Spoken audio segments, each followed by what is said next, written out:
Jewel is waiting her turn to enter an exam. She's extremely nervous before it's time and infuriated at herself when it's over. She failed. Jan, another main character, also receives bad news before the summer holidays. He's a much better learner than Jewel, but he failed to get a scholarship. It turns out that Jan's stubbornness and his character worked against him this time, although it helps him in his karate, which he teaches kids. Once he gets home, he reflects on something for a while. Then abruptly, he stands up and starts packing. Meanwhile, when Jewel gets home too and calls her mom, we understand that she has to make an extremely important medical decision, and she can't make it alone. She needs to see her boyfriend, Alex, who's in Portugal right now, and talk to him about it. It seems like both characters are about to leave their homes. They both have different reasons, but they still have something in common. Life hasn't been kind to any of them lately. Jewel has the worst of it, though. And so she takes the key to her RV, prepares for the long drive, and gets on with it, while Jan is late for his carpool. He is left astray at a gas station. Whether it is a coincidence or not, Jewel arrives at the same gas station to change the motor oil. She hears Jan asking other people there for a ride until everybody rejects him and sees him approaching her. The last thing she needs right now is a companion for the road. She hesitates for a while, but she can't help but give him that favor. And then again, it might be good for her after all, a person to speak to along the road.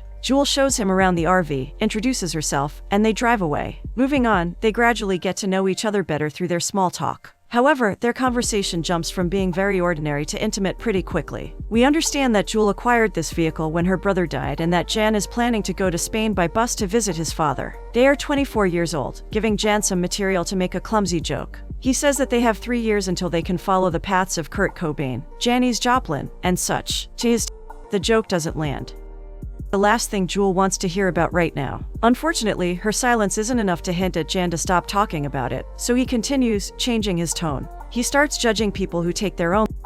Jewel remains silent and locks her gaze on the road, but her lips get tighter and tighter as the stranger beside her continues talking from some kind of moral pedestal. Eventually, she can take no more of it. She almost explodes, and after a little while of disagreement, silence falls. And after that, Jewel apologizes to him, saying that she isn't quite in a position right now to gain new friends and engage in such social activities. So, she asks Jan to take another ride and drops him off at the first exit. Jan still can't make out the reason for her outburst, but just as the RV drives away, it dawns on him. Her brother. Her brother must have been the victim of the thing he talked on and on about. Jan feels terrible, and he feels even worse when he finds out that he left his phone in the RV. Extremely angry at himself, he runs after her, but Jewel doesn't notice him. The ride proved to be emotionally demanding from the very start for her as well. At night, Jan manages to join a trailer. The drivers decide to take a nap, so they park at a pit stop. He will spend the night there. Meanwhile, Jewel calls Alex and informs him that she's coming to speak with him. Alex doesn't seem very happy about it. However, before Jewel can object to the tone of his voice, there's a knock on her door. She opens it and sees a man standing there, all smiles and politeness. He introduces himself and praises her vehicle before he enters it without invitation.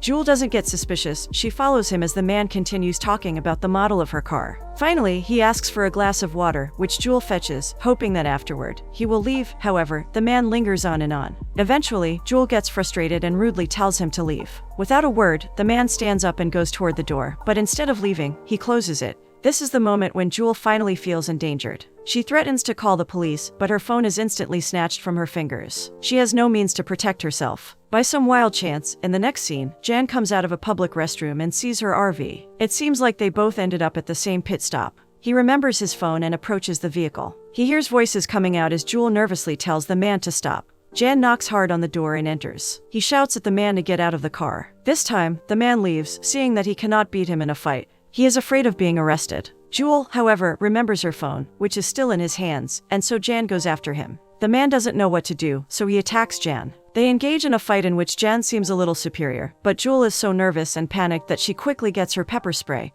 and sprays them both with her shaky hands. The fight is over, the man flees, and Jan and Jewel are left alone. They both tend to each other's burned eyes, and for the first time, they had a pleasant conversation. Once they get back inside the RV, Jewel gets to know more about Jan's plans. It seems like he's going to see his biological father. He doesn't know him, hasn't met him yet, and didn't even know he existed until he was 17 years old. He grew up with his mother and stepfather. After talking briefly about it, Jewel apologizes for dropping him off earlier that day. Jan assumed it was right. She was infuriated because of what happened to her brother. Eventually, Jewel complains about her headache and tiredness, and Jan prepares to leave. This time, he's much more attentive toward Quez. But before he stands up, Jewel asks him to sleep here for the night. The man might return, and she will feel much safer if he sticks around. Jan smiles and agrees, of course. This request makes him feel worthy and happy. Both struggle to sleep, however. As they lay there silently, suddenly Jan asks Jewel if she had a favorite dream. This question makes her smile. It is a great question if you want to connect with somebody. And if you are lucky enough, your dreams might coincide. Jewel and Jan seem to be very lucky. It seems like they both fly in their dreams, and that is the time when they feel the freest and most powerful. They are delighted by this slight similarity between them. Finally, both feel that they are no longer strangers to each other, so they wish each other good luck and go to sleep. The next morning, when Jewel wakes up, she discovers that the bed behind her is empty. She assumes that he left, but before she can feel sorry about it, Jan knocks on her door. It seems like he was just having breakfast with the driver of the trailer. He has to leave, the truck must be in Paris by the end of the day. However, goodbye is not so easy. They say their farewells far too many times until it's obvious that none of them wants to part. But still, eventually, Jan walks off. Jewel looks at him go. She fights herself for a moment before calling him back, offering him a ride a little bit further than Paris. Immediately, of course, Jan agrees, and they continue the road trip together. The scenery that they drive through becomes more and more beautiful as Jewel takes the country road, and Jan feels more and more drawn to her. So, when their conversation lands on her plans, we can see how Jan's pleasant expression is flushed away from his face. Jewel is going to Portugal to see her boyfriend. After that, it's mostly Jewel who talks about Alex's profession, his field of study, and the reasons why half of Germany's population is single and alone. It's a disease, from her point of view, being alone, and Jan can do nothing more than agree bitterly. He's a little taken aback now and a little frustrated, so after Jewel starts blaming that disease on capitalism, he fails to stay silent and disagrees. Their argument lasts forever. Neither backs down, and it starts to feel like they will never manage to find common ground. However, suddenly, Jewel feels sick and needs to pull over. She quickly does so and manages to get out of the RV just in time before she vomits. She blames it on some food she probably ate yesterday. Neither one of them remembers the subject of their heated argument anymore as Jan cleans after her. Finally, Jewel proposes to go for a walk, and in the next scene, as they make their way through a forest, the subject of their last disagreement makes its way toward them. And so it is resumed, until the argument of whether capitalism is better or communism turns to what is better, cooperation or competition. And Jewel gives an example of their ride. She tells him that compassion was the main reason she took him for a ride. At this point, it's almost ridiculous how long the disagreement has lasted, so they already find it funny. After a while, however, it resumes and takes bad form.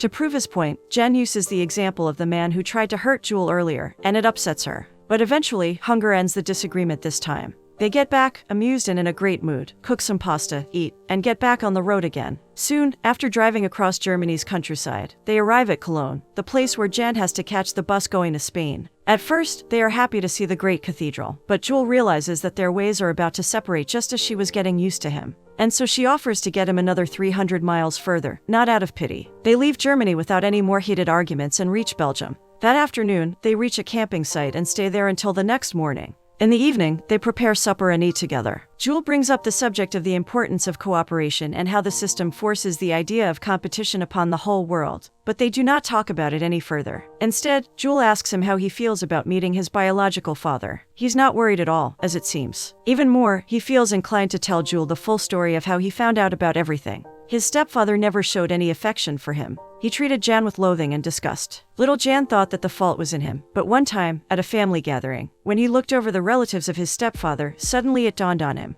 These people were nothing like him, and he approached his mother and asked loudly and plainly. His mother's silence was enough, and so all of a sudden he understood that he only existed because her mother refused to abort him. The story is finished, and Jewel looks at him as if she's happy that her mother made that decision in the distant past. That night, Jewel looks inside the mirror and observes herself warily, looking for a change in her body. Spending a lot of time with the company proved to be a cure for her. Jewel cannot even imagine how she could travel all alone. Loneliness would have suffocated her slowly, and she tells Jan all this before they go to sleep. Loneliness is an illness, and even one single gentle touch is enough to cure any stress. The next day, they say farewell to Belgium and enter France. When they make a stop in a little town and Jewel stays alone for a moment, she calls Alex. Jan soon comes back from the bank and finds her upset and nervous. It seems like Alex didn't take the news quite as well as she would have liked. Her boyfriend seems to be growing more and more distant from her, and hearing this news most likely won't help. She knows this, so she asks Jan to give her a moment. He does so, however, he gets back soon with Jewel's favorite food. Then he caresses her very gently and carefully on the shoulder. It is a single touch that is supposed to reduce her stress, and it does so. Half-jokingly, Jewel returns the favor, and even a small touch is enough to create a bond. With that, they continue their journey. After they cover some distance, Jan starts talking about his previous relationship. It sounds like the same story is about to be repeated in Jewel's life. Growing apart until you have nothing in common with another person, Jan even feels like that girl never loved him in the first place, and no wonder. He says he has always had that problem, falling in love with people who do not fall for him back. Loving is easy, receiving it is a tough business, especially when you don't even love yourself in the first place. Jewel is about to disagree. This is a tough subject for her too. But before they can discuss it any longer, champagne appears in Jan's hands, and it is over before it can begin. On their next stop, Jan begins talking about odd research that indicates that love and affection derive from physiology. Evolutionary mechanisms are the only ones that control who we are attracted to. It might seem like he's trying to justify himself by always choosing the wrong partners, but as he goes on and on about it, Jewel seems to be listening less and less. This is the subject that she doesn't even want to think about, so she urges him to get going. When they make their other stop in Verdun, it's Jewel who resumes this topic, talking about how love can't be reduced to hormones. She presents a great deal of argument to the point that Jan seems beaten. However, he decides to fight to the end. They have completely different views on relationships. However, they manage perfectly to listen to each other and respect each other's points of view. They seem to have grown in that regard since the beginning of their journey. As time goes on, they grow more and more familiar with each other. They start walking toward the RV when Alex calls. Jewel walks off, and from her exclamations and expressions, we understand that Alex regards the news as a problem. He will do everything to avoid taking responsibility, and Jewel begins to feel alone in this. Next, at a gas station, they fill up their tanks, and just as Jan is about to enter the shop to pay for it, an attractive woman walks out of it. Jan can't help but stare at her. Then he looks at Jewel, then at the woman again, and thinks to himself that probably Jewel was right in arguing that love isn't as simple as science suggests it is. While driving, they come up to a small lake and decide to have a picnic. For a while, the atmosphere and their conversation are pleasing. However, all goes upside down soon. Jewel proposes that there might be another reason aside from the biological one beneath Jan's tendency to get attracted toward the wrong people. It is the fear of letting someone get too close to you, to let someone get a good grasp of your true self. We notice that Jewel hit just the right spot, as Jan gets extremely agitated. He shoots question after question, asking why on earth that should be the case, but in this, he is only trying to cover his distress, and therefore the fact that it is true. He feels as if he's been stripped out of his clothes without his permission, so he stands up and walks to the shore. Jewel understands that she went too far. Regretting her words, she walks up to him and apologizes. But at this point, Jan is already quite stiff. Perhaps he fears he has let himself go too far with her. After closing some more distance, they make another stop at a bigger lake. It is an evening when Jewel confesses that she has the same problem with closeness too. She understands Jan perfectly, knowing that sharing part of yourself with someone is extremely dangerous. That shared part of you will never be safe. It will be completely in the hands of your partner. Getting close to someone is like risking your life. But Jewel then adds that there's nothing more beautiful than that risk.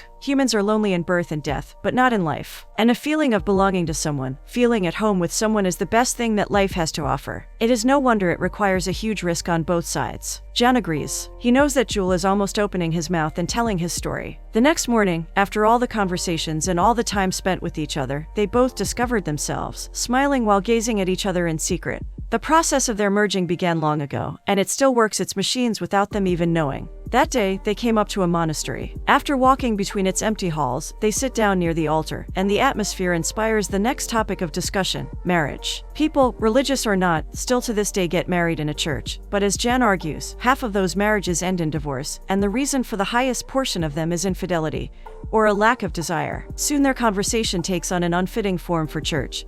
So they get out into the courtyard and resume talking there. It seems like they have opposite viewpoints about this topic as well. Jan is all for polygamy, while Jewel argues against it. But neither this nor any other disagreement proves destructive, while their connection grows stronger and stronger. Moving forward, that connection is visible when, one morning, Jan sees Alex calling Jewel's phone. Without much consideration, he covers it with a pillow and makes his way toward the bathroom, where Jewel is doing her morning routine. When she gets back to the RV and takes her phone, she sees the missed calls. But instead of calling Alex back, she sighs, turns off her phone, and lies down. In the following days, they snitch corn together, swim together, take photos together, and visit cities and ancient fortresses together. Jan feels great and terrible at the same time when he gazes at Jewel without her knowing. He's already well aware of what is happening inside his heart but cannot do anything about it. Soon, after driving between woods, they reach the sea. There is something about it that makes them run toward it quickly. Jewel plunges into the water and urges Jan to follow, but the latter has already grown very fond of looking at her from a distance. For Jan, the view of the unending waters is much more magnificent with Jewel in it. There, on the beach, they smoke a and this action makes them talk about the substances that alter their consciousness. Jen reckons that our inner commentator never ceases to talk and talk, and that is why humans need to shut it down every once in a while. But Jewel argues that there are plenty of other, less harmful ways that do the same thing. Besides, the commentator is a mere commentator and nothing more. Our real selves lie somewhere else, deeper into our essence, where words cannot reach. And while shutting the commentator down, harm that true self in the process as well. Jewel searches in her head for some better way to shut down the everlasting mumbling of someone in their heads and finally comes up with it: run to the sea and leap inside with your clothes on. And then, after they dry themselves, their ways separate. Jewel goes grocery shopping, while Jan returns to swim some more. And with that, they finally have a chance to do something alone after so long. Both feel an odd, empty space, and know now what the presence of the other is worth. They have time to reflect on things alone. The next day, Jan wakes up and finds himself alone. In the following scene, we see him in a swimsuit approaching Jewel holding a surfing board. Jan lies to her then that he only wants to try surfing for the first time and borrows the board from Jewel. She tells him what to do and sends him into the waves, shouting from a distance, giving him pointers, and screaming in astonishment when she sees how well Jan does everything until finally he returns and Jewel realizes that she's been fooled. Then, breathing rapidly, they both sit down on the sand to get dry. Jan should be breathing rapidly, but Jewel's heavy breathing is coming from somewhere else. She looks at him, and something snaps inside, comes to life, and urges her to get closer. Jan does the same until both suddenly find themselves leaning closer and closer. But at the exact moment when their lips should touch, they steer away and their cheeks receive a kiss. It is enough, though. They continue traveling that afternoon and said hello to Spain. Soon they enter the coastal city where Jan's father is. At some point, Jewel stops the car, allowing him to prepare. Jan seems extremely anxious. His expression becomes restricted and colorless, and his motions are rigid. Finally, Jewel pulls off at a marina where Jan's father works. Jan comes down nervously and gets to the roof of the RV to check if he's there. But he isn't, and they drive off to another marina. From the distance, Jan finally sees his father. Seeing his father for the first time is more frightening than he thought. Suddenly, all expressions are flushed from Jan's face, and the desire to go up to him disappears. Then they walk around to see that man from another angle, and something manages to make Jan smile. His father looks happy. He says so, but the smile stays on his face only for so long. Soon they go back, and for the rest of the day, Jan is completely swept away by deep thoughts. He tries to explain what is going on inside his head to Jewel at night. Finally, he concludes that he'll never have a father, and that is all right. He realizes now that he should quit looking for something outside himself and turn his gaze in the opposite direction. Jewel is relieved and happy for him. She truly cares for Jan, and listening to him and making the best decision makes her want to embrace him firmly. And with that, they continue traveling through Spain. Jewel should take him to see the cave paintings, then make him see what a cooperating society can create. The hands that painted those scenes belonged to the first civilization that had time to do art. Jewel seems to be getting closer to changing Jan's opinions and his vector towards solitude. Continually traveling, they come up to a magnificent sight and decide to go for a hike. Then, crossing a freezing cold stream, Jewel stumbles and falls. She's all wet and trembling by the evening when they get back to their RV. She strips off her wet clothes quickly as she gets inside and asks Jan to warm her up. This is a dangerous path, of course. Soon they find themselves touching each other passionately. Their breathing gets heavier and their lips get closer, but they fail to touch again. Jewel returns to her senses then and asks him whether they should do it or not. Jan isn't quite so sure that they should, so instead they get under the blanket, avoid eye contact, and get silent for a while. The state of their relationship is obvious to both, and they both know what it is that they feel. It's love, and Jewel decides that there is no need to lock it inside. So she lets the words come out, telling Jan how she feels. Jan feels the same, of course. Even the radical polygamous lone wolf turned out to be completely helpless in front of love. From their following conversation, however, we understand what their plan is. They want to remain strong and not yield to it. The love that they feel attempts to submit them to its will, but Jan and Jewel won't give up without fighting. And they do fight, not letting their lips touch for quite a long time, trying to set out the fires by the mere closeness of their lips. But one can only endure the urge to love for so long, and they are no exception at all. Jewel feels the need to tell him the whole truth afterward. She gets especially nervous, her lips get tighter and tighter as if not to let it out. But she knows she must tell him the secret now. And so she tells Jan she's pregnant. He has no idea how to respond at first but soon realizes that comforting her is the only way to go. It is enormous news for him, but does it truly change everything? He fetches some tea for Jewel and listens to her as she tells him the rest. That Alex doesn't want the kid, that her mother urges her to have an abortion. But the truth is, she has no idea anymore what she wants. Jewel has some pills that would end her pregnancy, and she has 2 more weeks to consider them. Jewel wakes up first the next morning and sneaks outside to go for a walk. She is on the verge of making the most important decision of her life. Enormous space, sunlight, cool air, and the immensity of nature are all she needs now. And so, finally, Jewel makes up her mind. When she finally gets back to the RV, she finds Jan making breakfast. And then Jewel brought light to her decision. She will have this baby. A broad smile spread across Jan's face. She's so proud of her decision, and he tells her how great it is. Jewel is relieved. Her face opens up, and she feels an overwhelming joy swallowing her whole. Jan's support is immeasurable in this regard for Jewel. But there is no need for such language on this kind of occasion, so they make breakfast, eat, pack up, and resume their journey across Europe. Their relationship has drifted drastically. Now they mean much more to each other than they did at the start of their journey. In the next scene, Jewel comes out of the shower, holding a tower that has blood on it. Something is wrong, so they go to the doctor in the nearest city to check it. From the gynecologist's office, Jewel comes out dumbfounded and changed, as if she lost something immeasurably important. Slowly, she walks up to Jan and tells him what the doctor said. It seems like she's not pregnant anymore. As the doctor said in his broken English, the egg didn't stick to the uterus, and as a result, her pregnancy didn't continue. It is a truly grieving moment. They are both silent for the rest of the day as they wander around the coastal city. Grieving thoughts roam in Jewel's head at night too. One can only be happy when one accepts the temporary nature of everything around him: relationships, happiness, misfortunes, and even one's life. Everything might be over tomorrow, and if you fail to make your peace with that notion, life will turn to torment. That's what she thought about that night. Their next stop is their final stop. It's the city where Alex is. Jewel stops the RV near a small cafe and tells Jan that she'll go alone from now on. Jan submits and tries to give her power to go by for the rest of the day by kissing her firmly. But Jewel avoids him and apologizes after. She needs to talk to Alex first. She needs to consider everything she needs to think about. So Jan gets out of the RV with his huge backpack without looking back. But Jewel runs after him. If she doesn't return to him, this will not be the way they say goodbye. So she embraces him and tells him that she must go now. Jan lets her go, sits down in the cafe, and starts waiting. Time passes slowly. Jan waits till he can no longer stay awake. The owner of the cafe asks him to leave when it's already too late. He asks Jan if he needs a room for the night, but Jan has no intention to give up on her. He leaves the cafe and gets out into the empty streets. And after wandering around for a while, he sits down on a cold stone and starts fighting to remain awake. But the empty, hollow streets give him no hope of Jewel's arrival, so his eyes shut and he drifts into sleep until a sudden flash of light and a rumble of an RV engine wake him up. It's Jewel, of course. Jan leaps up quickly and runs to her, still unable to understand whether it is a dream or not. If it is, after all, a dream, then it better continue for a lifetime.